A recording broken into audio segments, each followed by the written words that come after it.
தேங்காய், முந்திரி, கசகசா 3 வந்து அரைச்சி எடுத்துக்கலாங்க. தேங்காய் அரைக்குவா. வணக்கங்க. இன்றைக்கி நம்ம கூட்டு குடும்ப சமையலில் வந்து சிக்கன் கிரேவி தான் செய்ய போகிறோம். வாங்க அதை எப்படி செய்யலான்னு பார்க்கலாம். வாங்க. வடைச்சட்டி வச்சுட்டேங்க. இதை நல்லெண்ணெய் ஊற்றிக்கலாம். பட்டை, கிராம்பு, சோம்பு இதெல்லாம் போட்டு தாளிச்சிக்கலாம். பெரிய வெங்காயம் போட்டுக்கலாங்க. பச்சை மிளகாய், கருவேப்பிலை, கறி மசாலா வந்து 1 ஸ்பூன் போட்டுக்கலாங்க. தக்காளி பழம் போட்டுக்கலாங்க. நல்ல உப்பு போட்டுக்கலாங்க. இஞ்சி பூண்டு பேஸ்ட் போட்டுக்கலாங்க. சிக்கன் போட்டாச்சுங்க.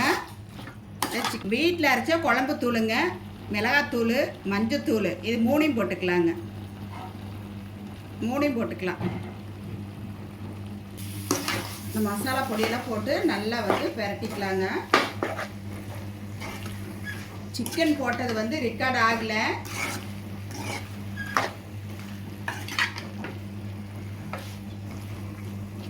தண்ணி வந்து கொஞ்சம் ஊற்றிக்கலாங்க.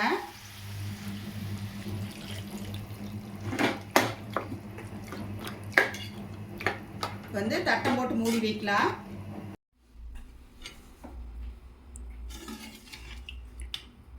சூப்பராக இருக்குது. எவ்வளோ சூப்பராக இருக்குது பாருங்கள் சிக்கன் கிரேவி. எல்லாரும் வாங்க சாப்பிடலாம். எல்லாரும் வாங்க சாப்பிடலாம். தேங்காய், முந்திரி, கசகசா அரைச்சது இந்த பேஸ்ட் வந்து ஊற்றிக்கலாங்க.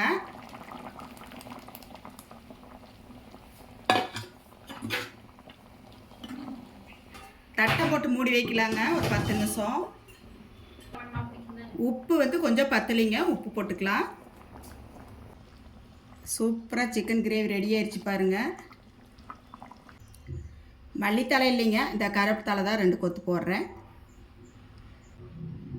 எல்லோரும் வாங்க சாப்பிட்லாம். வாங்க. வீடியோ பிடிச்சிருந்தா லைக் பண்ணி ஷேர் பண்ணுங்கள். நன்றிங்க.